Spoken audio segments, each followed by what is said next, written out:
Good morning, good afternoon, and good evening. A very warm welcome from Maximise Your Time to the CEDAC Public Forum 2021. I am now delighted to hand over to Marion Casey-Maslin, the Executive Director of CEDAC, to welcome you all to CEDAC Public Forum 2021. Welcome everyone to the 2021 CEDAC Public Forum.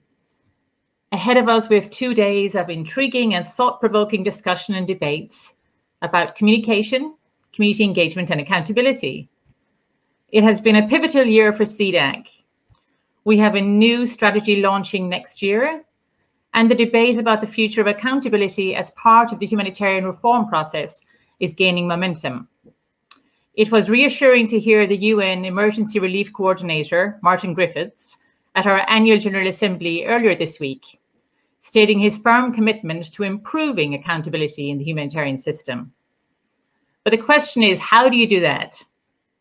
There are plenty of new digital tools promising to help, but do we know how to use them? Or do we rather wish that they were not there? This will be the discussion we will be having over the next 2 days. I hand over now to our presenter and moderator, Sangeeta Maiskar. Sangeeta is an award-winning journalist from BBC News and is the presenter of the Radio 4 network series Positive Thinking, which is a show that looks for the brightest solutions to solve the most complex and ingrained social, economic, and environmental problems. She has plenty to tackle here. Over to you, Sangeeta.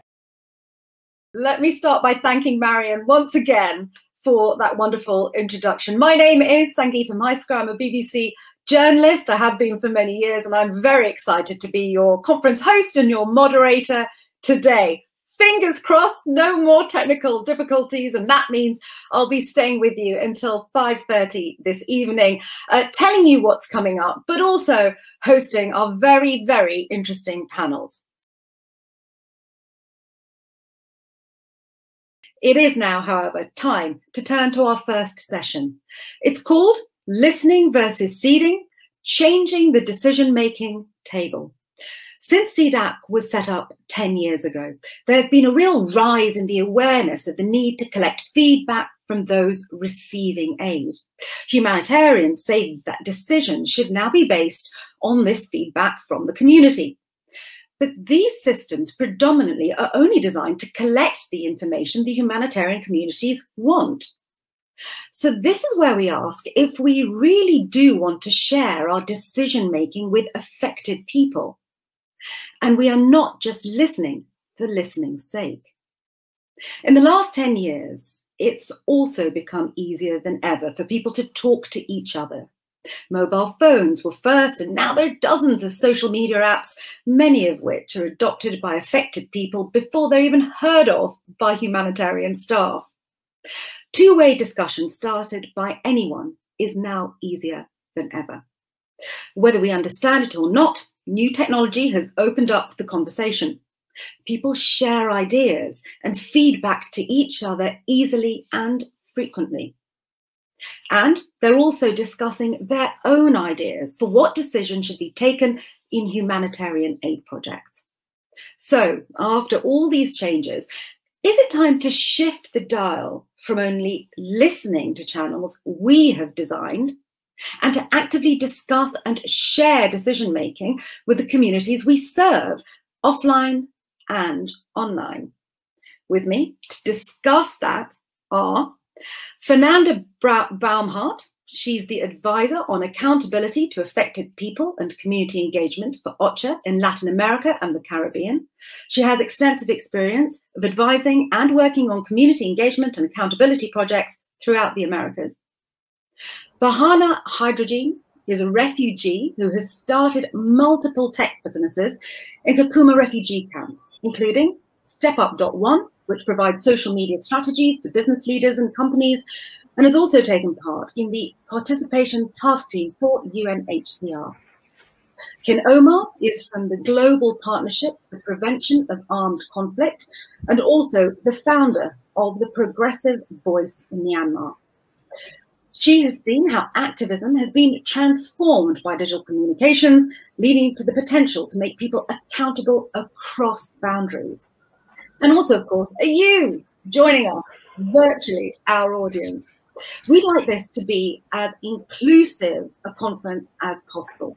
So if you hear something you want to comment on, or a question you'd like to ask the panel, or to your fellow audience members if you prefer, please drop us a line in the chat. We'd love this to be an open conversation. Let's kick off then, starting with the lovely Fernanda. Good afternoon to you from London. Fernanda, you've been passionately discussing the need to actually engage the community affected by crisis for some time now, and not just to listen using feedback channels. Do you think that after a decade, we're any closer to doing that? We're getting better. Positive. We're getting better. We're getting there. I think we're all doing our best according to our level, our own level of consciousness. And yes, we're talking here about evolution for revolution. Yeah, we're doing our best. So Fernanda used a very interesting word there, Omar, and that was evolution. In your experience, is power sharing and accountability evolving using new technologies? In case of Myanmar, you mean like sorry, I'm sorry, could you repeat that again? I'm sorry about that. Have you seen an improvement in accountability when it comes to humanitarian projects because of technology in Myanmar, or do you face barriers that stop that happening? Well, I mean, in case of Myanmar, it's very challenging. Is because the humanitarian crisis throughout the past decades have been filled, and also the local voices have always been silenced. So the people on the ground were never been a part of the decision making. So just in the past 8 months that the whole country rose up against the military. So they are in the revolution time right now. So where the human rights catastrophe is now you know, in combination of the humanitarian catastrophe at this point, that we are actually raising to the humanitarian community and to the UN that they need to change this approach in our country in context where the people of Myanmar who are categorically rejecting the military, they need to be at the center of the decision-making of the humanitarian assistance provision, which at this point, we are still in the very beginning, I would say. In fact, it's very worrying that now I'm starting to see the possible trend of the international humanitarian actors will be normalizing the coup, meaning that they will be actually signing the MOU and working with this military junta, which is the illegal entity and the murderous regime. So it's very challenging in our context that we need the international actors and the UN, OCHA and all to listen to the people of Myanmar, and which is something that's always been a big miss at this point. So I don't know. I mean, the digital technology is something. It's very challenging for our people in Myanmar because the military junta blocks and shut down the internet, for example. But the local people are trying their best, and there are many other ways and options that people are able to do, except that international aid agencies and donor community need to put the trust in our people, the local agency on the ground. That's where we are having a big gap. Yeah. Omar, you raised such an interesting point, which is as we conduct this conversation over the next 2 days, it is so much about the context in which humanitarians and those who are receiving aid are living and working, and that is country specific. Yes. Bahana, as a refugee, you have experienced the current feedback system of surveys, focus groups, and other tools firsthand. What are your thoughts on this issue? Are refugees participating with decision makers in an equal two-way process? Or does the power reside with one side rather than the other? Thank you very much, Sangeeta, for the question, and many thanks to the CEDAC network for inviting me to join this, forum. So it's really a great pleasure for me to be here. Well, so from my own personal experience, displacement, and having worked and still working within these humanitarian sphere. I think I strongly believe that humanitarian interventions can only be effective if they really actively and meaningfully engage with the affected people, because we at least we know better and understand the problems that we are living, and we are best places to identify sustainable solutions for our own problems. So I just want to quote the keynote speaker. She said, we are accountable for the systems we create. And whichever tools, whichever technological advances that humanitarian system will need to bring to the refugees, I think it has to be a human-centered technology. A technology that takes into account the voices of the people. The system needs really to listen more systematically to refugees, deliver what they need, not what they want to offer to these refugees, and ensure that people are at the center, of those responses. Of course, there have been, significant effort in this area, but a lot still need to be done. Like where I come from, there are good policies, there are good tools, there are good guidance that require for include community participation in all these tools, development, including deployment. But we are still seeing a lack of will, of bringing in refugees in these systems, in these responses to make sure that things are moving the way they're supposed to move. You raise a really interesting point, Farhana, about a lack of will, and I'm going to try and explore that with you in a couple of minutes. But first, for our audience, as well as hearing from the panel, we also want to hear what you think. We're activating a Slido, so that's a voting tool, on the right-hand side of the screen on the chat column. What we'd like you to do is to write down a few words, what you think is or could be holding us back from actively discussing decisions with affected communities and not just listening to feedback from them. So I'm going to say that once more. We're activating a Slido poll on the right-hand side of the screen on the chat column. We'd like you to write down a few words, and what we want is what you think or could be holding us back from actively discussing decisions with affected communities and not just listening to them for feedback.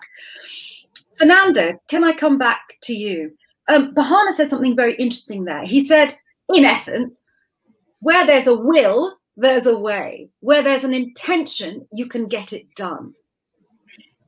It seems to me, as an outsider, as a journalist, that there's lots of talk here about intention, but what's the barrier specifically to getting change moving? That's a very complex question. I'm just going to give it a go based on my own experience. I'm not talking here and representing any institution. I think first, our system must be more flexible. We've been discussing about that. This is part of the transformative agenda. And currently, if we think about it, it's very supply driven and not too demand driven. So I think we also need to look at from a client service perspective.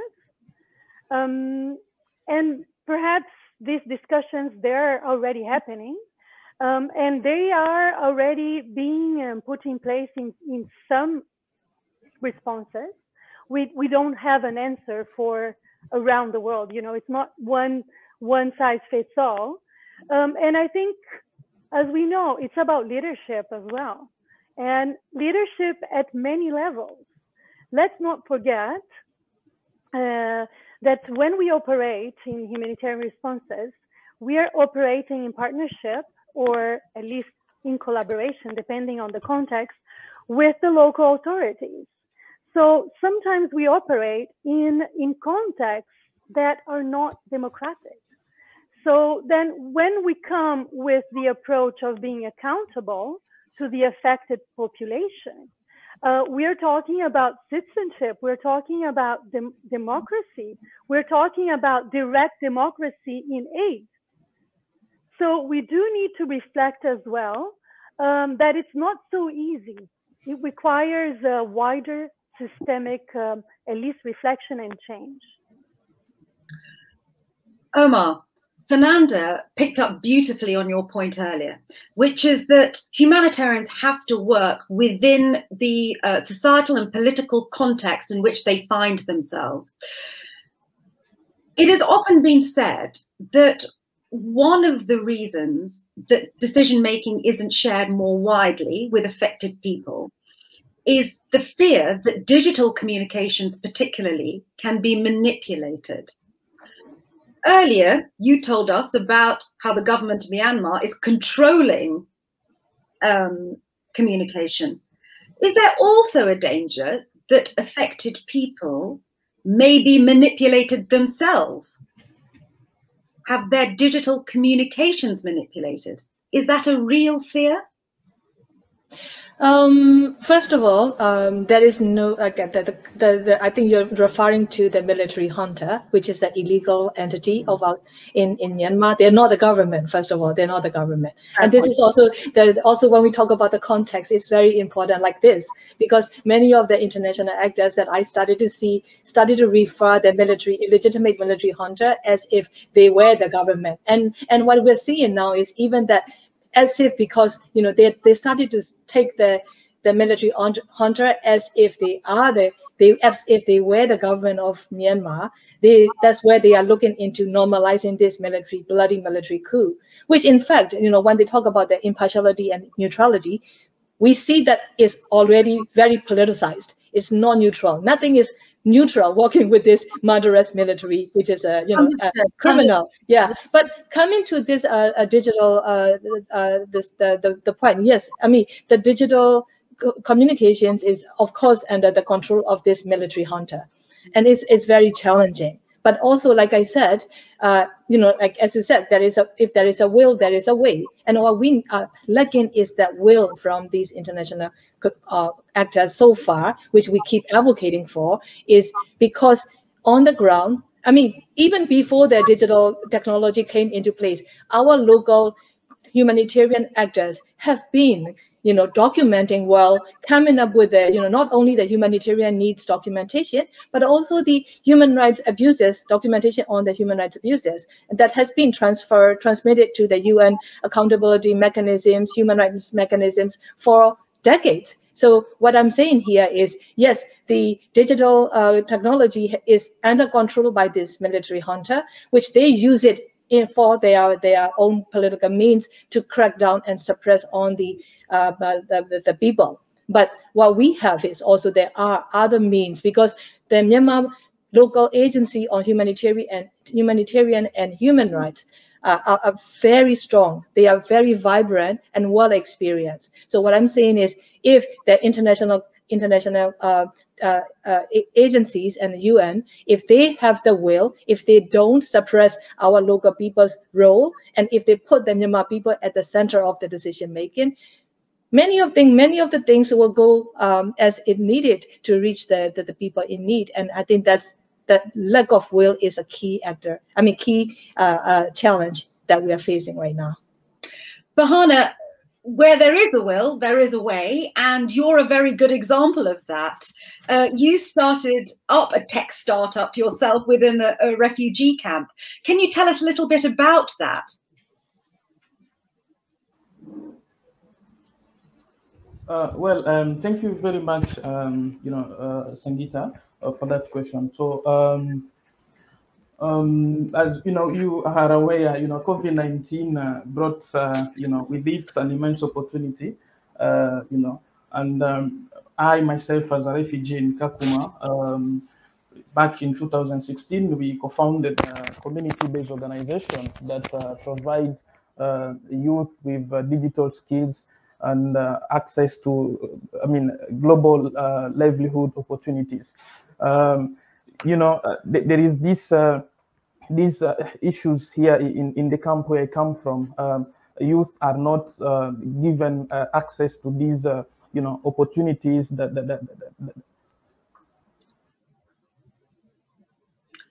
Bahana, I think you may have accidentally muted yourself.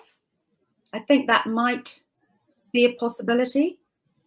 I think what we're going to do, I'm so sorry, everyone. We're having a few technical difficulties.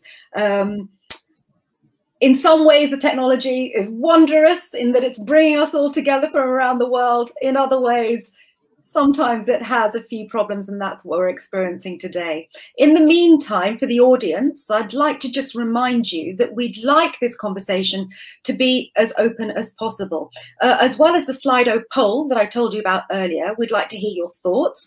So please leave any comments that you have or questions that you'd like in the chat that I described earlier, and we'll discuss those when everyone is here. So as we wait for Bahana to come forward, I'm wondering if we could play a little video that we had made. This from Marvin Parvez. If the technical organizers, MYT, could just let me know whether that's possible. Are we able to go to the videos?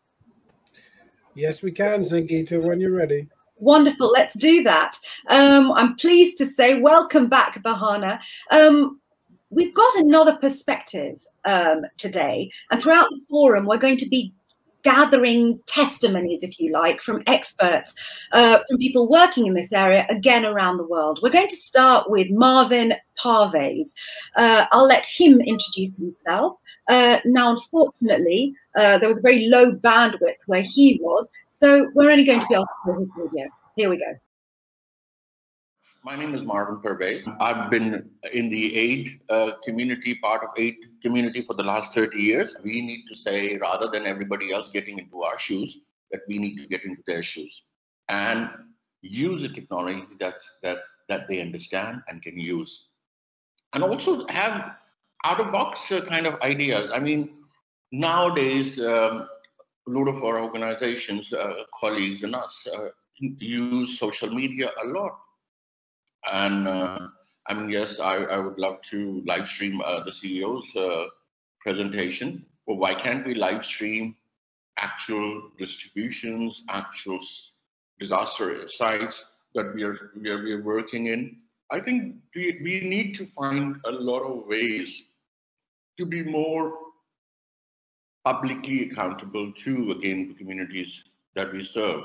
Communities have read I think about all our scandals, in whether it's in the Americas or Latin America or Asia, and that has really damaged our credibility as a sector. I'm not trying to say that this one agency or one organization was bad, but I think our sector needs to improve its working and being accountable and being transparent, and use technology and every other bridge that's possible to make sure that we are accountable and we regain our credibility. Some of our work can be quite secret. I mean, accountability or localization, for example. I mean, if there's live streaming of a cluster meeting, it would just very openly tell us who is in power. People on the chairs will be from the UN, and right behind them would be large INGOs, and most of the local NGOs and CBOs are in the corridor. So you can see how this power is being kept in one place, and when it comes to accountability and localization, we have not moved. I mean, we have definitely not improved and not delivered on our commitments and promises. So I think that kind of way of showing where we are would really work.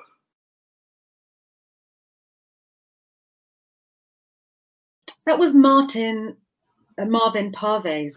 Fernando, that's interesting. So at the start of this conversation, you were sounding quite optimistic, talking about evolution. Marvin there saying, we just haven't moved. It's just not true. And then he goes on to make another really interesting point. He says there has been so much damage to the reputation of humanitarian organizations. It's all very public. And that actually trust can be rebuilt using digital communications. In your experience, do you think that's right?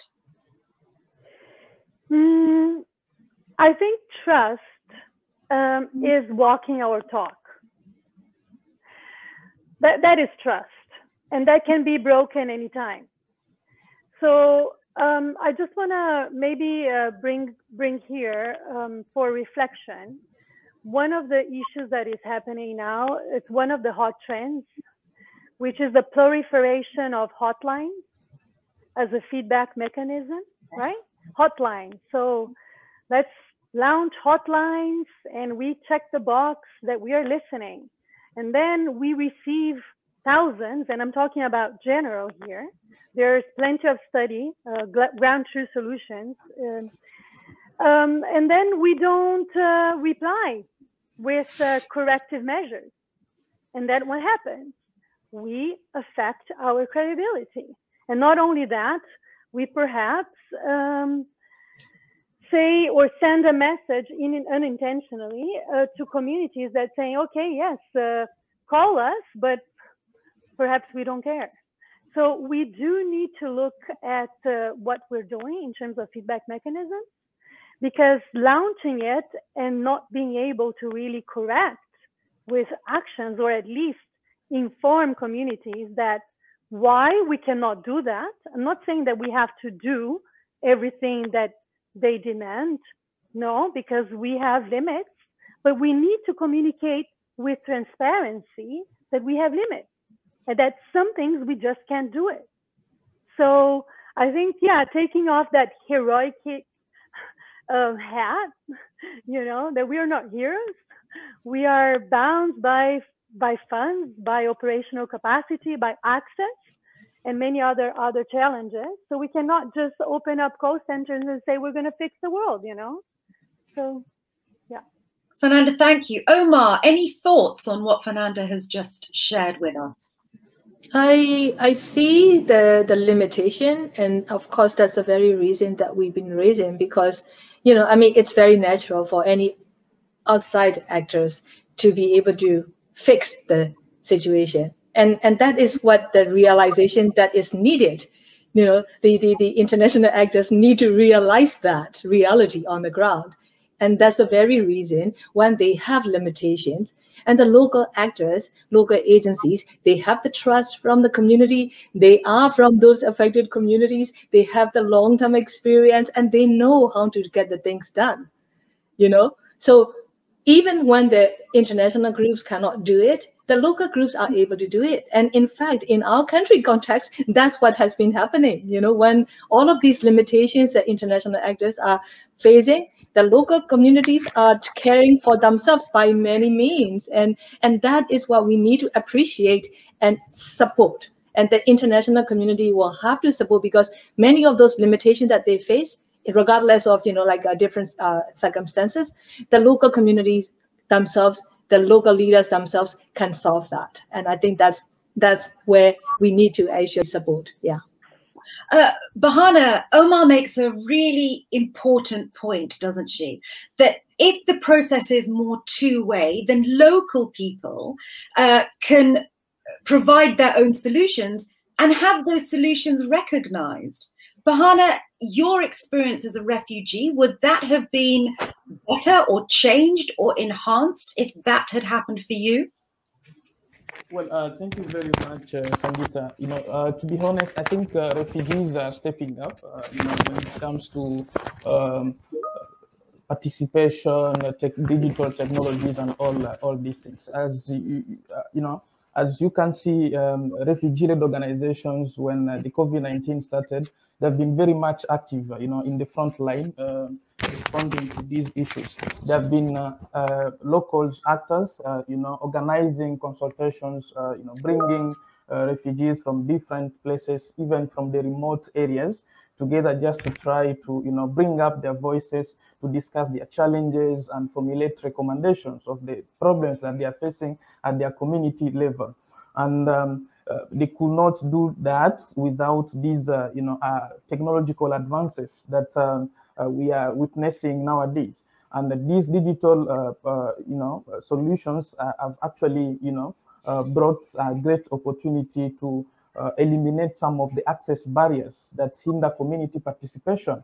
There are lots that still need to be done, but local communities, refugee-led organizations are stepping up and taking the lead in making sure that their voices are being heard.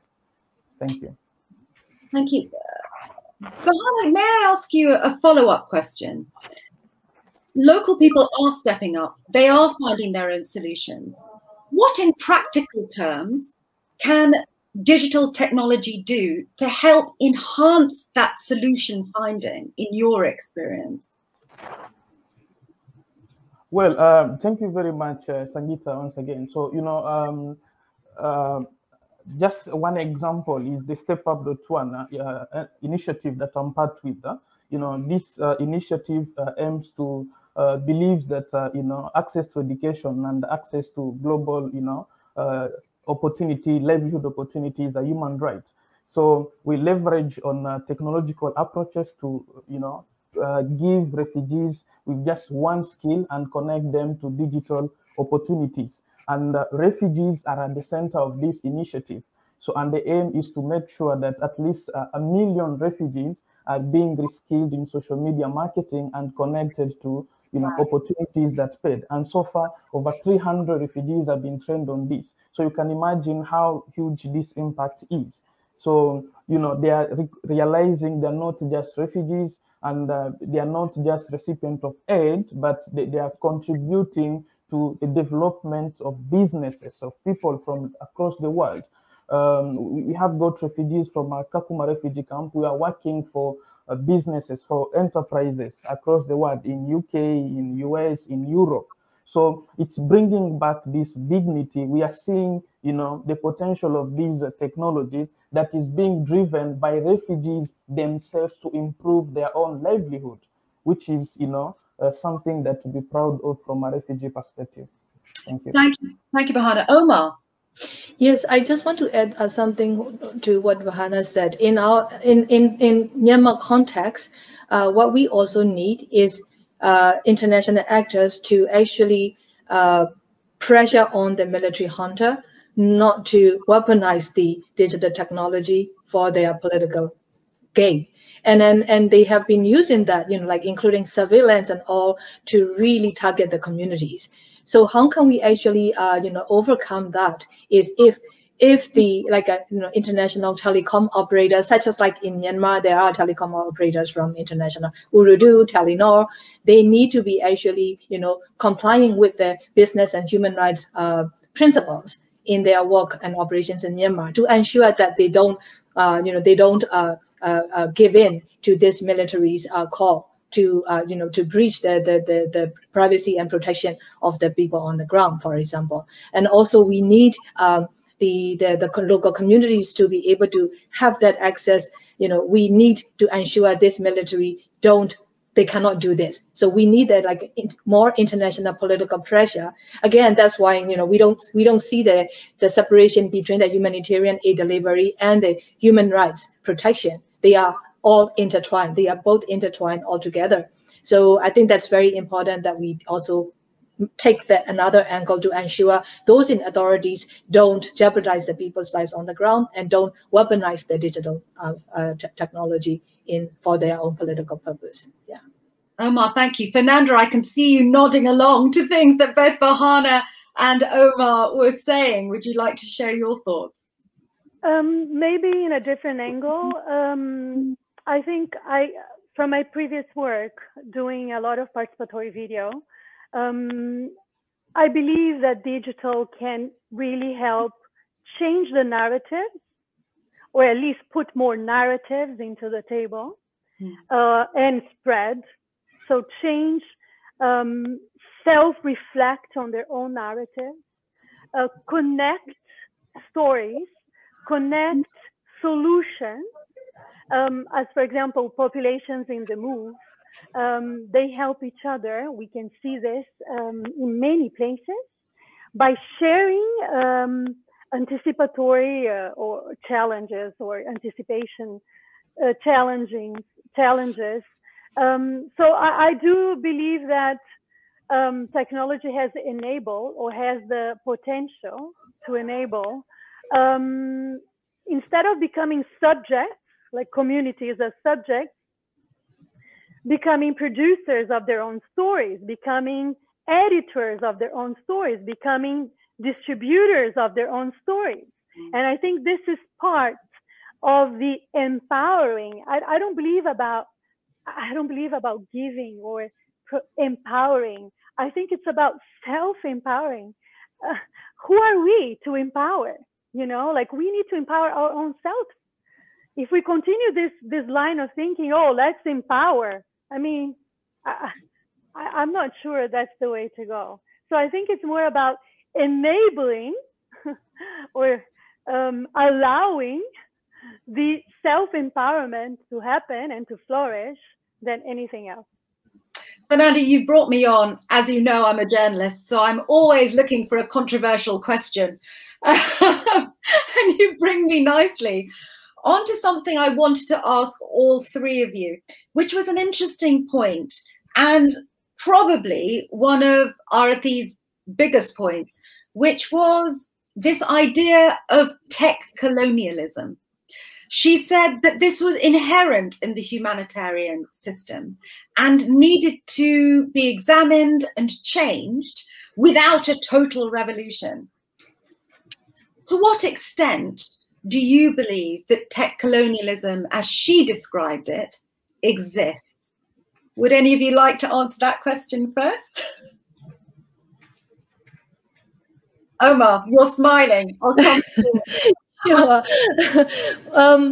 Well, I mean, like, first of all, you know, like in my encounter or engagement with different international aid entities or actors, it really disheartening to me. Like for me to hear, like, you know, what they care is like only the data.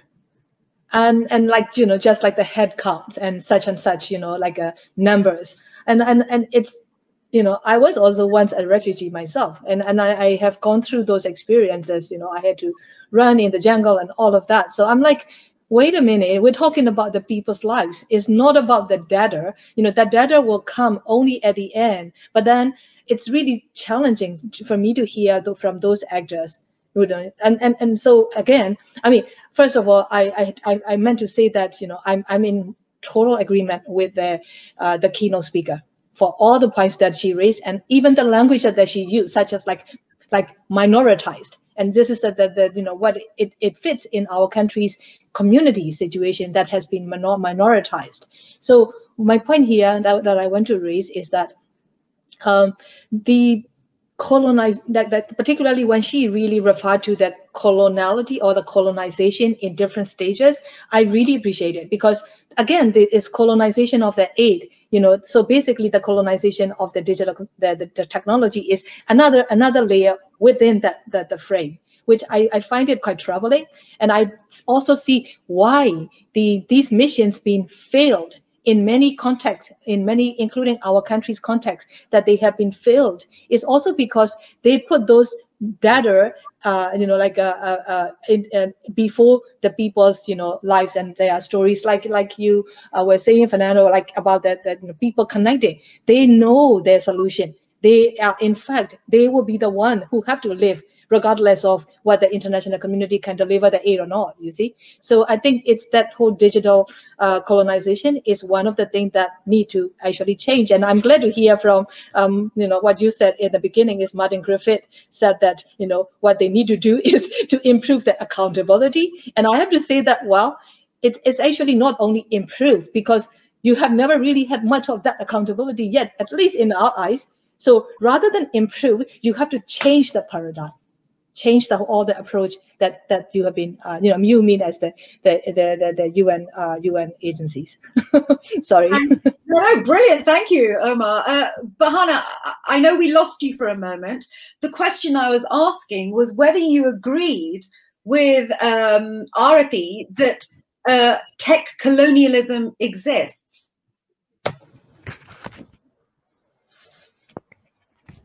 Well, you know, I think I partially agree with Arathi on that, because in most cases, you know, refugees are portrayed you know, we are always seen as numbers, you know, sometimes, not real human beings. And when these tools are brought, you know, in regard to the humanitarian response, in most cases, refugees are not consulted.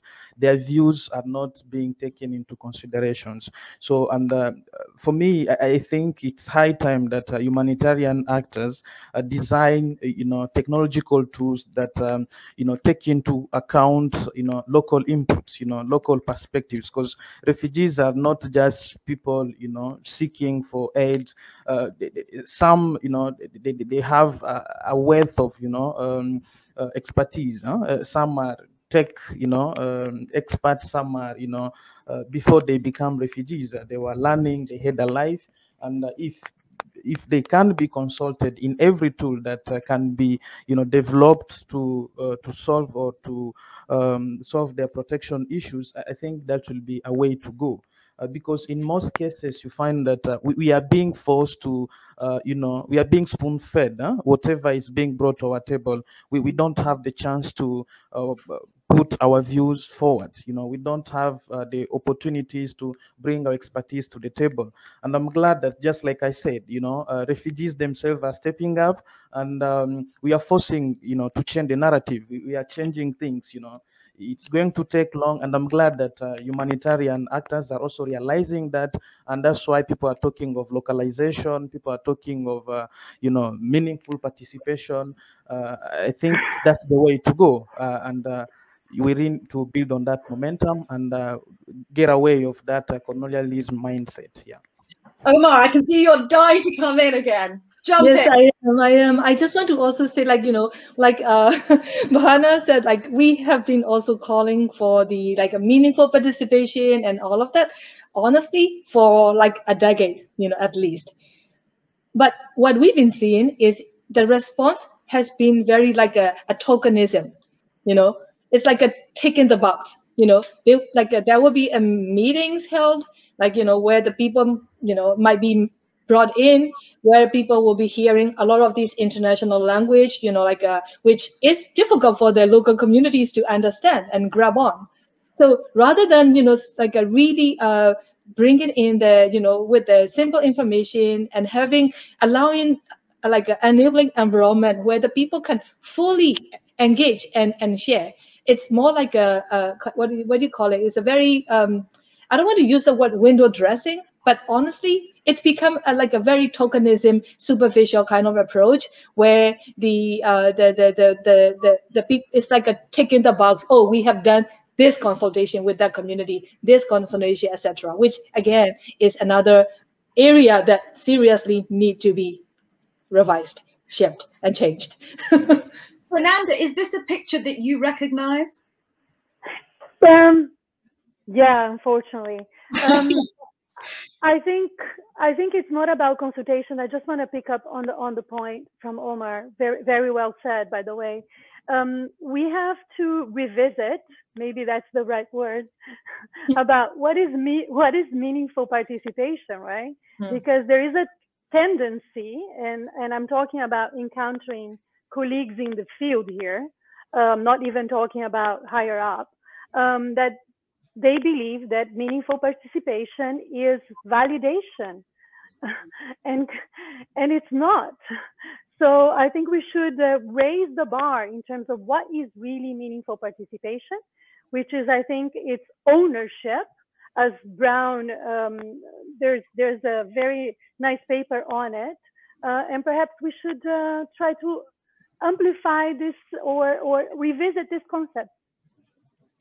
Thank you very much. We've been asking, haven't we, for comments and questions from the audience, and we have one here, which I'd like the panel to think about and respond to. This one from David Scholler Diaz, who says that other restrictions that stop local people from taking part in decision-making include genuine commitment from humanitarian organizations, donor-specific time restrictions on projects, and a technocratic pursuit of quantitative indicators. Let me say that again. And a technocratic pursuit of quantitative indicators.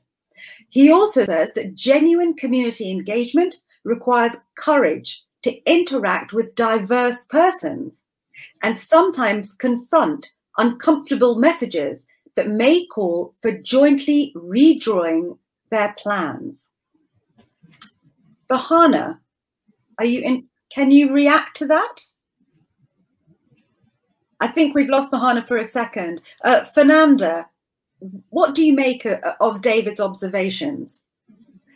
I think there's that as well. Not only that. I also believe that, I mean, let's just go back a little bit for the solutions that are already happening. I just want to bring one example of a modality of assistance, which is cash and vouchers.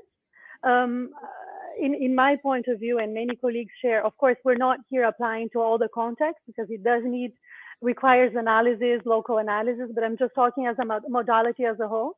Cash and vouchers modality provide affected people the choice to make their own priorities. So I just think that we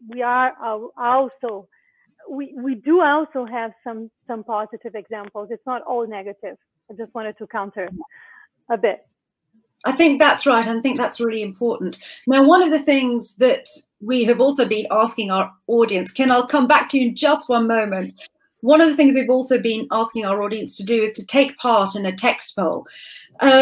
So we asked our audience to write down in a few words what they think could or is holding back humanitarian organizations from actively discussing decisions with affected communities and not just listening to them for feedback. Let's see what the key words are that have come up. So these are the most repeated words in this poll. They are arrogance, donors' arrogance specifically, time, language, trust, incentives, and language barriers.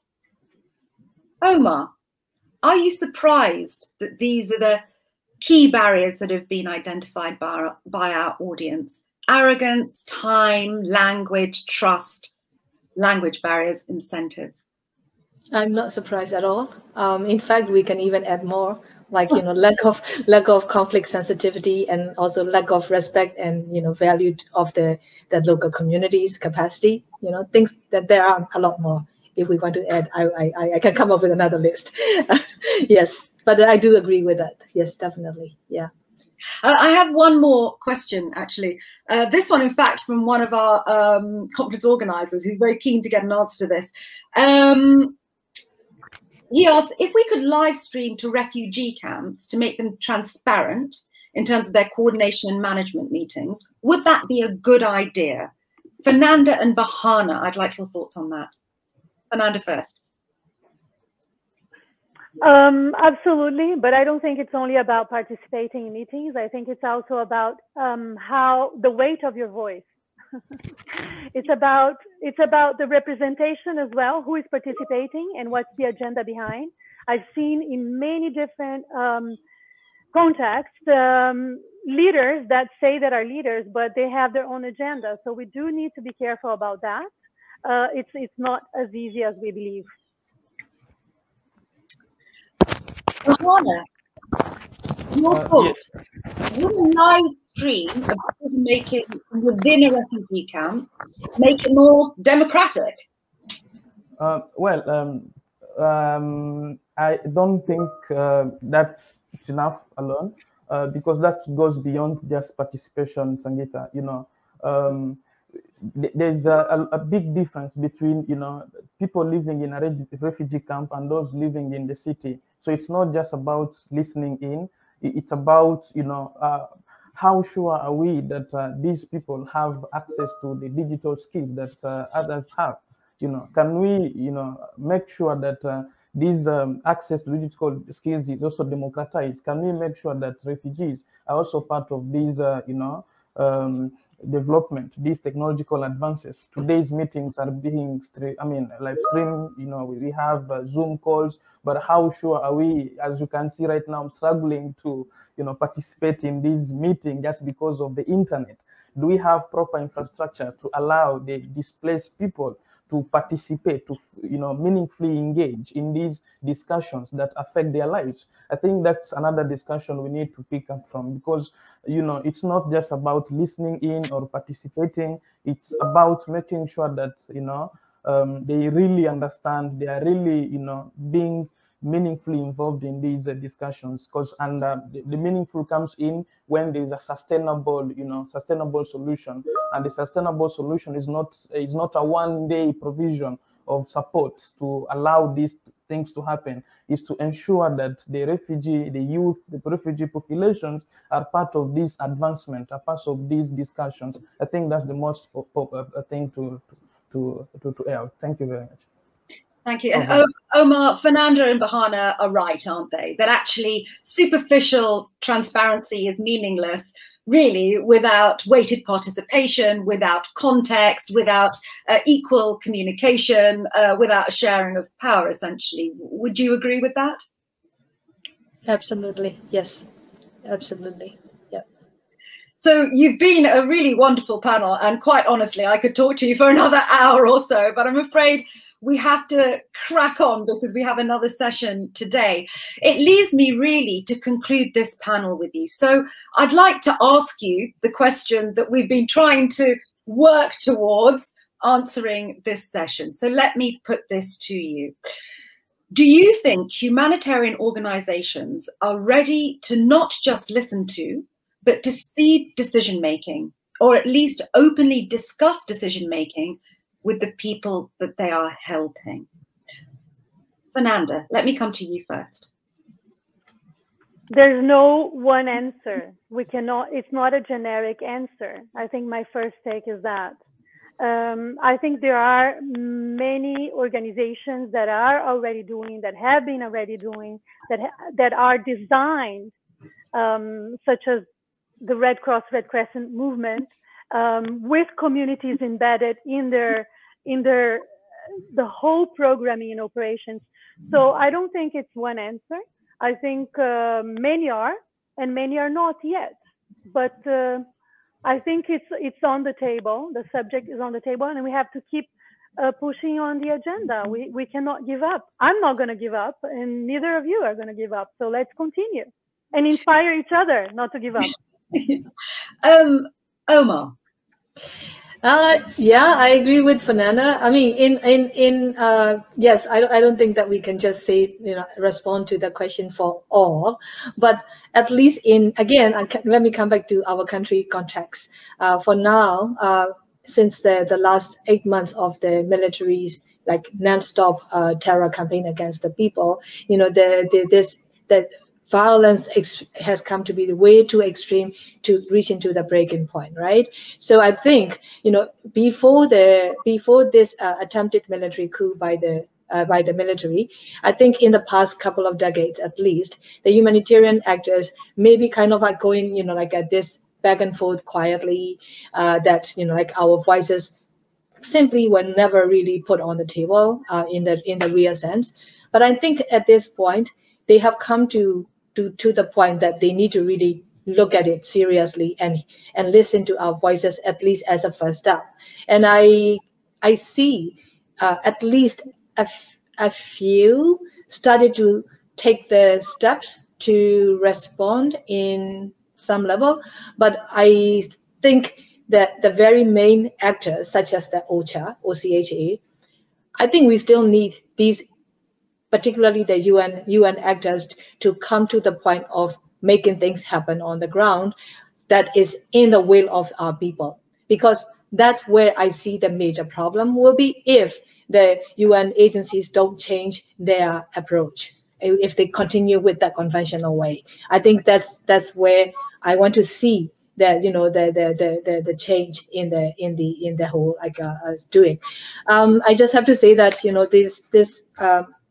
the actors, I mean, for Myanmar people, they are sacrificing everything that they have, and they want to see this solidarity. And I think I have to say that UN has failed the Rohingya community back in 2017 when this same military committed the the genocide against the Rohingya. You see, that time I heard in the international community within the UN platform said, never again. Well, I'm sorry, in the past 8 months, that never again has come to be again. The UN, in fact, is failing the Myanmar people again. So the question now is, when the international international humanitarian actors, if they are looking into what can be done, of course, they also have to see how the UN is also going to act. So we need the UN to change their way of doing things with Myanmar. We need the Security Secretary General to take the leadership, step up his leadership, and get into this humanitarian intervention, because that's the only way. That's where the other international humanitarian actors will be able to do their work more effectively in the equal partnership with the Myanmar people, at the center of the decision making. Thank you. Thank you, Omar. You've made an eloquent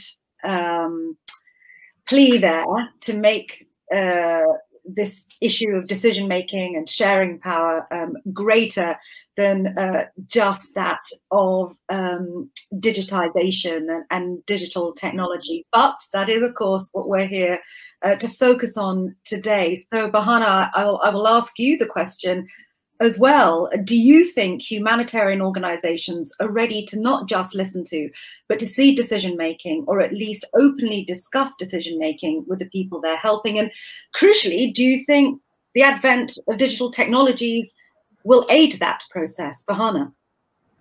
Yeah, I'm optimistic, Sangeeta. I think Areti said that we are accountable for the systems we create. So if the humanitarian community really wants to see a change, an impact in the interventions they do, they really want to go that way. The momentum is there, and that's the way to go. And refugees, we are embracing that. And yeah, so I think there is a light, and there's a a hope that things will go that way, though they're still a lot to do. And yeah, so there is an opportunity. Thank you, Bahana. And actually, I'd like to just bring you a comment from one of our audience members, Hannah Reichardt, who says, can we ever really see decision-making with an aid system in which only the donors determine not just what aid is allocated, but they also decide what is the impact, in quotation marks, and who has the expert knowledge? Unless one of you has a reaction to that, I'm going to start wrapping up this session. Would any of you like to comment on that? Hannah Reichardt's comment? No, I think that's it for now. It has been an absolute pleasure to host this panel with you. Bahana Hydrogen, Kin Omar, Fernanda Baumhart, thank you very much indeed for joining us. I do wish we had more time, but we don't, because we would like to give our audience a 20-minute break. Thank you very much for joining us for this session. See you in 20 minutes.